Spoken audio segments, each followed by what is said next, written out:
Ele cansa. Agora, doutor, o diabetes e essa relação, né, com a nutrição, ela até vez ou outra ela é falada, né? Mas se a gente for falar de infarto, de acidente vascular cerebral, o senhor tem uma avaliação de que todas as doenças têm um componente nutricional, é isso, doutor? Não existe adoecimento sem desnutrição. Então, qualquer adoecimento, seja ele qual for, ele tem um componente desnutricional. Está faltando alguma coisa. Por exemplo, está faltando zinco, está faltando selênio, está faltando vanádio, está faltando alguma coisa, principalmente minerais e vitaminas. Na antiguidade, eles foram descobrindo pouco a pouco. Por exemplo, a deficiência de vitamina C causava uma doença chamada escorbuto. Saía uma população de marinheiros numa viagem transatlântica, a metade morria. Menos da metade voltava. Porque eles morriam, porque os dentes caíam, eles sangravam e morriam de sangramento. Eles tinham escorbuto, porque não tinha jeito de levar frutas frescas na viagem. O Dr. Lind, que era um médico de navio, ele mostrou que se desse meio limão espremido de manhã para metade dos marinheiros e não desse nada para outra metade, aquela metade que ele não deu nada, metade deles morreram. Metade morreu. Aqueles que deu metade de um limão espremido de manhã, nenhum morreu durante a viagem. E ele levou essa notícia de volta para a Inglaterra, para a Marinha Britânica. E passaram-se mais de 200 anos para esse descobrimento ser oficializado. Espremer um limão é melhor do que não espremer nada. Você vê uma coisa tão simples, tão... E o limão continua sendo uma boa estratégia, não é, doutor? Muito boa estratégia. Não é só para isso. O limão, ele, quando você põe ele na boca, ele é ácido. Mas quando você absorve ele, ele é alcalino. E todo resíduo de metabolismo no corpo é ácido. Então nós temos que estar sempre lutando contra uma acidez generalizada. A criança é muito mais alcalina, o velho é muito mais ácido, o idoso. Então você tem que... O pH do sangue é 7,4. É um pH alcalino. Teoricamente, a célula devia ter um pH de 7,4, mas infelizmente não tem, porque ela tem que abastecer o pH do sangue, que tem que ficar entre 7,35 e 7,45. Se ele ficar abaixo de 6,8 ou acima de 8, o paciente morre. Então ele tem que fazer esse equilíbrio e puxa isso dos tecidos. Então hoje nós vivemos num mar de acidez. Então tudo aquilo que você pode, alimento que você possa ingerir, que melhore a alcalinidade do corpo, é benéfico. Então um limão espremido como a primeira coisa da manhã, porque primeiro que você dormiu, você desidratou. Todo mundo acorda semi-desidratado. Então você toma um copo d'água pela manhã, fabuloso.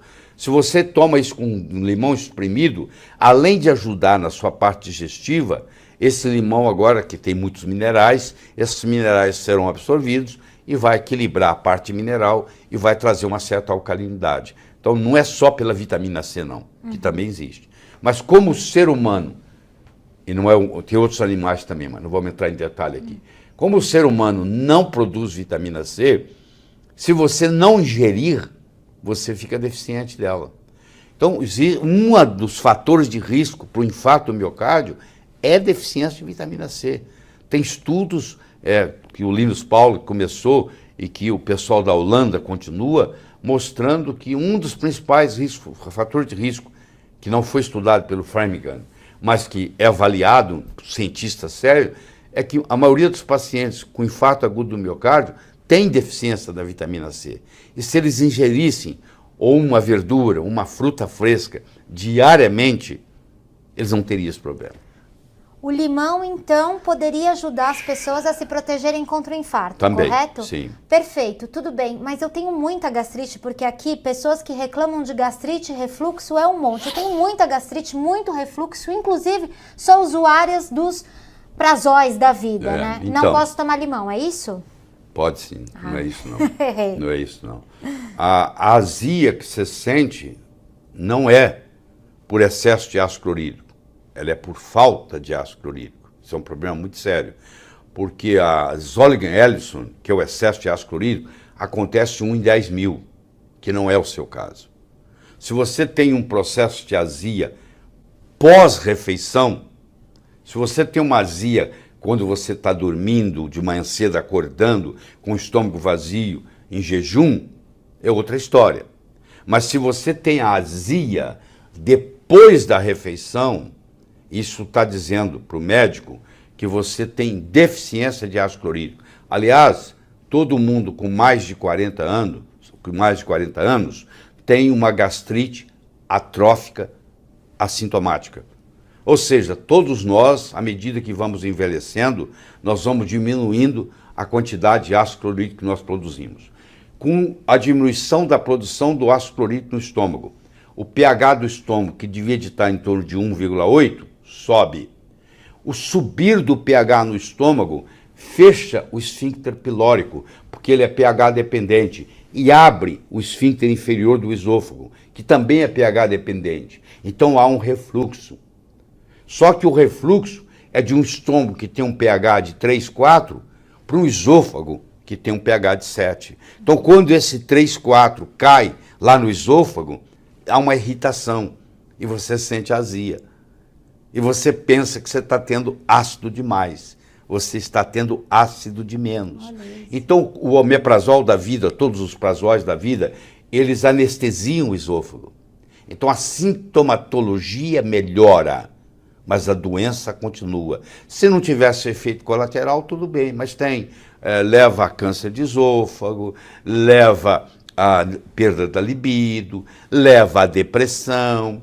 A pessoa que toma inibidores da bomba de próton, dos prazóis da vida, ela agora não digere proteína bem, porque o pepsinógeno não vira pepsina. Para o pepsinógeno virar pepsina, que é uma enzima que vai começar a triturar, a digerir proteína, é pH dependente. Então agora essas proteínas agora não podem ser absorvidas, porque elas não são quebradas em aminoácidos, e elas vão ser eliminadas nas fezes. Só que no caminho até as fezes, elas sofrem um processo de putrefação, e elas formam uma proteína chamada cadaverina. Então você vai ver que a pessoa que faz uso de omeprazol tem um cheiro muito forte nas fezes. Eu brinco que um tomador de omeprazol, quando vai ao banheiro, o vizinho fica sabendo, entendeu? Por causa disso aí. E começa a acontecer outro problema sério, que há uma desbiose. Muitos médicos não chegaram a entrar nessa fase ainda. A Organização Mundial de Saúde considera que nós, seres humanos, temos mais um órgão, que é virtual, mas que existe, que é a microbiota intestinal. Nós temos mais bactérias no intestino do que células no corpo. Nós temos 10 elevado a 13 células no corpo e temos 10 elevado a 14 bactérias no intestino. Então, nós temos mais bactérias no intestino do que células no corpo. E isso forma um órgão onde está 80% do nosso sistema imune. Então, quando você toma um inibidor de bomba de próton, que é os prazóis da vida, você também cria uma desbiose. E isso predispõe a uma coisa chamada hiperpermeabilidade intestinal. Essas proteínas que não foram quebradas, porque agora não tem pepsina para quebrá-las, elas são absorvidas. Elas caem na corrente sanguínea. E no momento que elas caem na corrente sanguínea, elas são consideradas corpo estranho. Então é formado um anticorpo contra elas. E por azar da pessoa, uma daquelas proteínas tem uma cadeia de aminoácidos, por exemplo, parecido com a da tireoide. Então, quando eu crio o anticorpo contra aquela proteína, eu estou criando um anticorpo contra a tireoide. E aí eu vou desenvolver a tiroidite de Hashimoto, que é uma doença autoimune, que foi causada por uma desbiose, que pode ter começado com o prazol da vida. E você aí fica recebendo, né? Fica achando que o remédio, o omeprazol, pode te proteger e, na verdade, tem pouca oportunidade de saber que um limão pode te ajudar. Se eu for olhar na bula do omeprazol, lá está dizendo que não pode passar de 3, 4 semanas. Eu encontro gente tomando há 5 anos. E está todo envelhecido, todo doente e não sabe que aquilo está prejudicando. E como muitas vezes o médico não tem ideia dos prejuízos, aí coloca tudo, a cereja do bolo é o prazol da vida. Isso. É um problema sério. Mas nós estamos aqui para discutir isso, eu discuto isso nesse cenário aqui, discuto no cenário acadêmico, se for preciso. A literatura está cheia de trabalhos, porque geralmente tem um jargão médico que diz assim, isso não é científico. É melhor você ir fazer seu dever de casa. Porque se você entrar no PubMed, se você entrar no Google Acadêmico e digitar entre aspas, porque tem que ser entre aspas, o que você está procurando, você vai encontrar muito, mas muito, mas muito.